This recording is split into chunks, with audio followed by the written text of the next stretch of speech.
Hey everybody, it's John. Welcome back to the last Friday game break of the summer. Every Friday of the summer, we've been taking 5 minutes or so and just talking about a different toy or a game that you might be able to just have fun with in your life and thinking about ways we can adapt it to our classroom. If you haven't had a chance to check out those videos, they're all on the channel. But this week, we're looking at a game that I've used in the classroom, but I want to talk about the thing that it may not have anything to do with your classroom. It's just a chance to just play with for fun with your own children, or even for yourself as an adult if you're into the creative writing process. And they're called Story Cubes. Specifically, they're called Rory's Story Cubes. They are designed to let your imagination roll wild. Rory's Story Cubes look like this. They're available online. They're available at Amazon.com. You can find them, and sometimes at like Target or Walmart in your toy aisle, or at a really good game store in your town. They have a bunch of different options, a bunch of different looks and feels to them, a bunch of different sets. You can see this one's a Fantasia set, this one's a Voyages set, this one's an Action set, and this is the original there in the orange. But the way the Story Cubes work, regardless of which set it is, open it up. It's a box of cubes in this really cool magnetic box. I want to show you the magnetic box.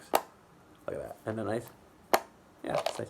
So inside this box, I'm geeking out over the feel of these things, really. I just love the way they feel in your hands. The cubes themselves are like little dice. I can get that on the camera there. Kind of glowing. Each of these little dice have like an emoji or an icon on it. You can hear them here on the table. They're heavy. They're good. They're like a solid weight. They're not like cheap, flimsy dice. But you take these dice, and you can kind of see all sorts of different images here. What's super cool about the dice, and I'll just read it inside of the package description, they're designed to help you tell stories. It says here, how to play Rory Story Cubes. There are infinite ways to play with Rory Story Cubes. You can play solitaire or with others. Here are a few suggested ways to unleash your creativity. Number one, roll all 9 cubes and look at the face images. Pick an image that will be the starting point of your story. And then beginning with once upon a time, make up a story that somehow links together all 9 of those images. Or it says think of a title or theme for your story for number 2. Examples, the beach, my fantastic vacation, dream, then roll all 9 cubes and try to tell a story that relates back to that title or theme. And number 3, divide the cubes evenly among players. It's okay if some people get more than others. Starting with one player and continuing in a circle, take turns rolling the cubes and adding the story to the story based on the images that you roll. Stop after all 9 cubes have been rolled, or continue rolling after different rounds. It says to play while traveling, remove the clear insert and just roll the cubes in the tray. Like this. So that's actually what I'm going to do right now. I'm going to roll it in the tray because I want to show you how this works in my classroom. If you teach writing, or if you teach really any content area that involves some creativity or some sort of chance for students to generate their own stories, story cubes are great.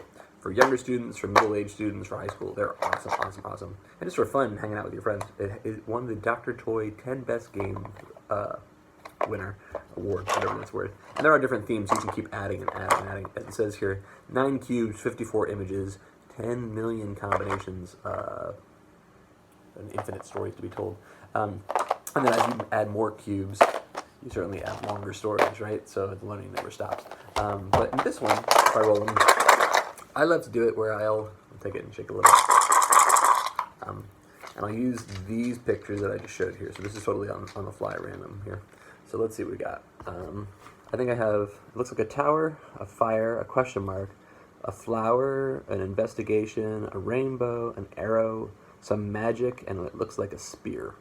Something like that, give or take. So what I would do is I would take these things and roll them in class, or have students roll them in class, and have them retell the story of what we're currently learning in our classroom.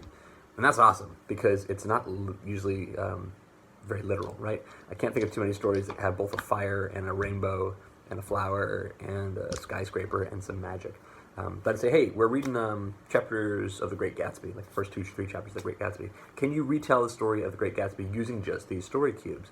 So a student might say, oh, there's this big skyscraper. Well, Jay Gatsby wanted to build a really big house. There's my skyscraper. But there were a lot of question marks. Say there's a question mark about his identity, what type of person he is. Of course, the love of his life was a woman named Daisy. Ha ha ha ha, there's a Daisy right? And he believed that his life should be like an arrow going up in a trajectory and never coming back down to earth. Unfortunately, people had questions and wanted to investigate the mysterious past of who this guy is, because his name, like The Great Gatsby, made him seem like a magician, but people felt that there was some truth to the story that might be a little ugly. As we got to the other side of the rainbow to see where the source of his gold or his money was, we found out that things weren't as pretty as they seemed, and the whole facade started to burn down. Once that was figured out about this character, and his life was ruined, it ended with gunfire and a bullet shot right to the heart, like an arrow to the heart. Major spoiler, when the jealous husband of a scorned lover from his past ended up doing him in. And that's the story of The Great Gatsby. There you go. And when I was done with that, or when the students were done with that, I'd say, cool, now roll the dice and do it again. Tell me the same exact story with totally different props. And maybe they've leveled up. If you finish the orange, cool, can you try it with the pink? Once you've done the pink, can you do it with the blue or the green? And I love that because you can make team versus team competition, you can make student versus self competition, and they're constantly having to think in a very metaphorical way, ways to incorporate all of these dice. It's a beautiful, fun, easy way to get students engaged, to feel creative and really just interact with the story. And then use it as like a prompt for further discussion. Like, in what ways is the Great Gatsby like a magnet? Ooh, maybe he has like a magnetic personality. In which ways is he like a beetle? Ooh, well, he has like a hard exterior, but he's really delicate on the inside. And like, you can just keep going with this stuff. So I love them. They're called Story Cubes. They're available online. There are a bunch of different themes and sets. I think there's even like Batman themes and things like that.